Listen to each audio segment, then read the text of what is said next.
Donnez-moi quelques restes. Un peu de pain, Seigneur. Mais qui est-ce? Un peu de charité, je vous en prie. Un peu de charité, Seigneur. Mais qui est-ce? Jamais je ne l'ai vu. D'où peut-il venir? Tous lui paraissent très jeunes. Ulysse regarde un à un ces jeunes gens, vivant dans l'insouciance, se demandant lequel d'entre eux pourrait échapper à sa vengeance. Seigneur, donnez quelque chose à un pauvre vieillard. Va-t'en. Télémaque, n'y a-t-il pas suffisamment de mendiants dans notre ville? Faut-il en amener d'autres? Et tu t'étonnes que t'aies bien ces frites. Merci, Eurymaque. Je te remercie de t'inquiéter pour moi. Mais c'est bien inutile. Tu peux le satisfaire, tu as ma permission. Va-t'en.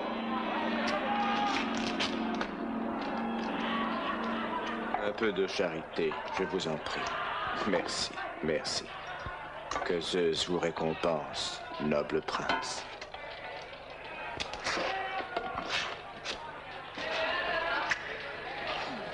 Donne-moi quelque chose, donne-moi ton pain. Toi qui, d'un grand seigneur à l'apparence. C'est le plus riche qui peut donner le plus, c'est justice, oui, et c'est l'usage à Crète, le pays d'où je viens. Connaissez-vous l'île de Minos?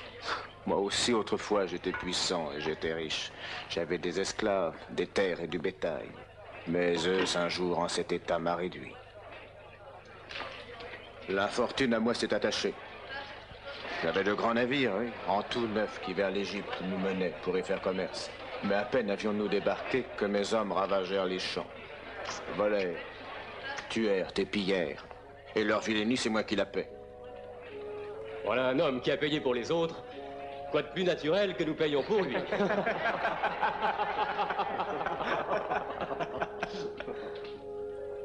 Tu es Antinos. Tu es l'un de ces princes au cœur de pierre qui ne donnent rien à personne, qui veulent garder tout ce qu'ils ont, sans même faire l'aumône d'un paquet de sel ou d'un morceau de pain, n'hésitant pas pourtant à festoyer avec les richesses des autres.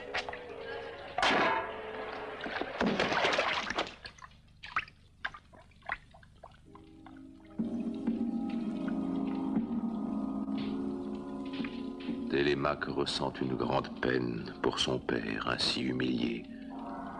Mais il parvient à retenir les larmes qui montent à ses yeux. Il regarde silencieux, méditant sa vengeance. C'est une chose d'être vaincu ou blessé en se battant. Une autre que d'avoir faim. Aussi vrai qu'il y a des dieux dans l'Olympe, tu vas un jour payer le geste que tu as fait. Tais-toi, disparais, sors à l'instant. Je te fais jeter dehors.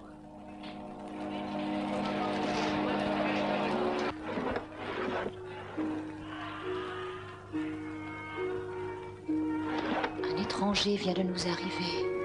J'ai fait un rêve étrange cette nuit. 20 oies belles et grasses picoraient dans la grange à foin quand soudain un aigle immense des collines avoisinantes a plongé. Ce n'est pas un mendiant. Il arrive des terres lointaines. Et le rapace d'un seul coup s'est jeté sur elle. L'une après l'autre leur a brisé le cou. Quel est ce présage? Pénélope va donc interroger l'étranger qui vient d'arriver à Ithaque.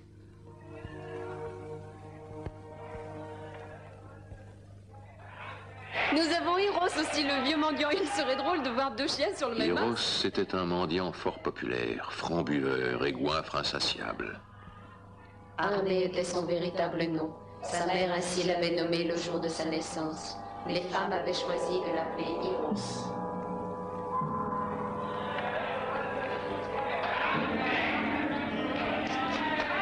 Et qui est celui-là qui ose en ma présence prendre la place qui m'est due? Va-t'en vite si tu veux éviter les points d'Eros, misérable.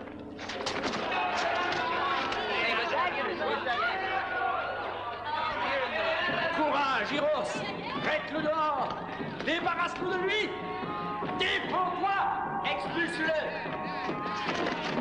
Tu entends? Sauve-toi pendant que tu le peux, ne m'oblige pas à te rompre les os. Quel mal t'ai-je fait, Hiros? Je suis un homme comme toi. Prends ce que l'on te donne et sois content. Il y en a pour tous. Tu parles sottement, exécrable pouilleux. Il n'y a ici de place que pour moi. Les entends-tu tous? Hors d'ici avant que je montre les dents. Ne me provoque pas. Attention les seigneurs, vous allez voir un beau spectacle. Amusez-nous, coquins, égorgez-vous! Voici la récompense. Elle ira à celui de vous deux qui gagnera cette joute. L'autre devra disparaître. Je me battrai uniquement parce que j'ai faim. Mais faites-moi serment de ne pas me frapper en traître. Dépêche-toi et ne fais pas tant de simagrées. Nous attendons. Allez, sortez, ce n'est pas ici qu'on va s'entretuer.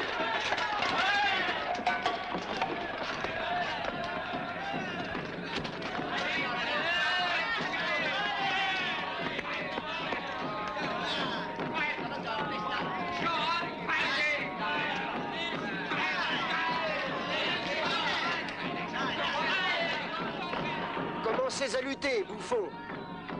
Alors Ulysse retroussa ses haillons sur ses hanches. Mais découvrant ses cuisses aux muscles allongés, il fit apparaître ses larges épaules et sa poitrine et ses bras vigoureux. Et bientôt Athéna s'en vint auprès de lui et redonna à ses membres leur vigueur, à ses muscles leur souplesse.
Ulysse lui porte un coup si violent sous l'oreille que l'os se brise.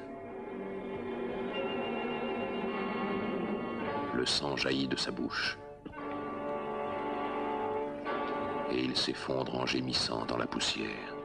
Il serre les dents et frappe le sol de ses pieds.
Ulysse est pris d'une grande pitié pour Hiros.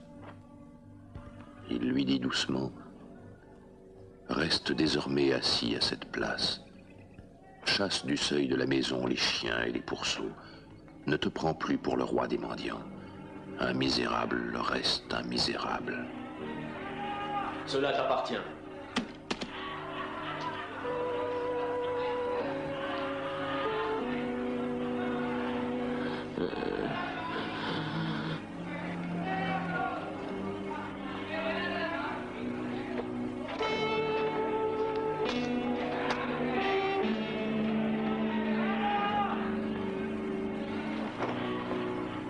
Que chacun d'entre vous, à présent, mes amis, retourne en sa maison. La reine a réclamé de nous les présents de fiançailles. Ce soir même, chacun enverra le sien. Ne la faisons point languir. Elle est, paraît-il, si impatiente de faire son choix.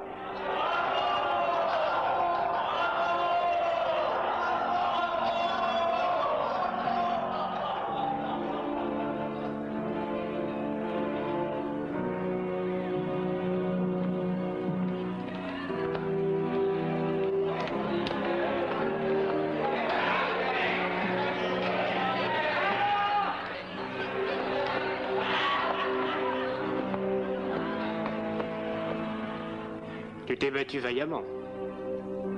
Merci.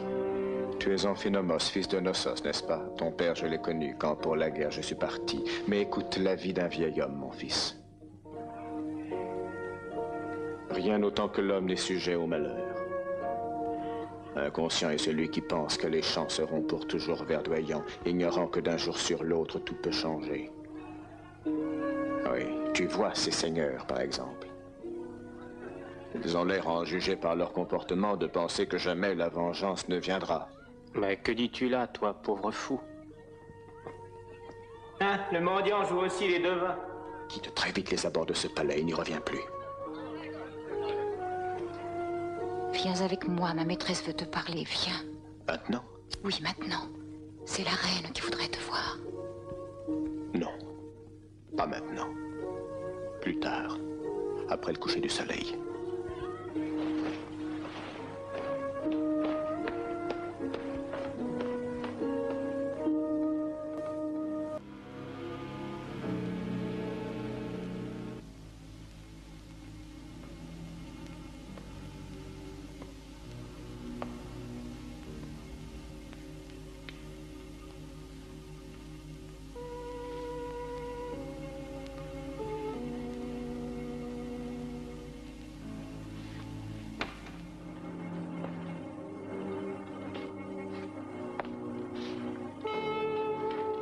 Antinos,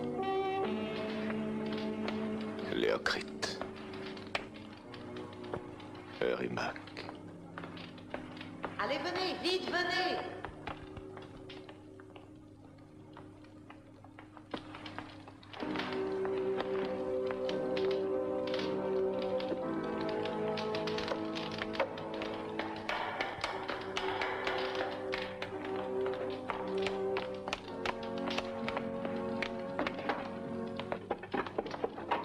Tu es encore là, toi, même la nuit, à gêner tout le monde? Va-t'en! Va-t'en ou c'est à moi que tu auras affaire.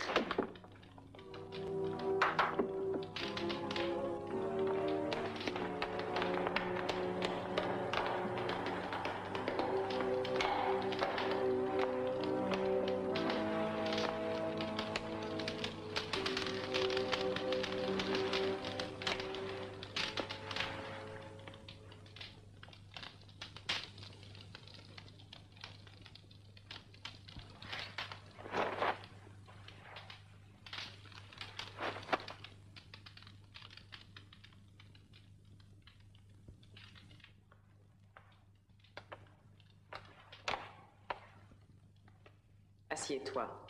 Je voudrais te parler. M'asseoir devant toi? Oh, noble reine, je ne suis qu'un pauvre mendiant. En ma demeure, je veux que pauvres et riches soient égaux. Prends un siège.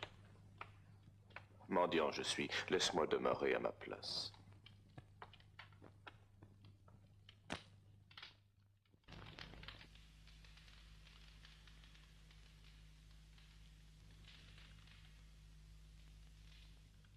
Qui es-tu?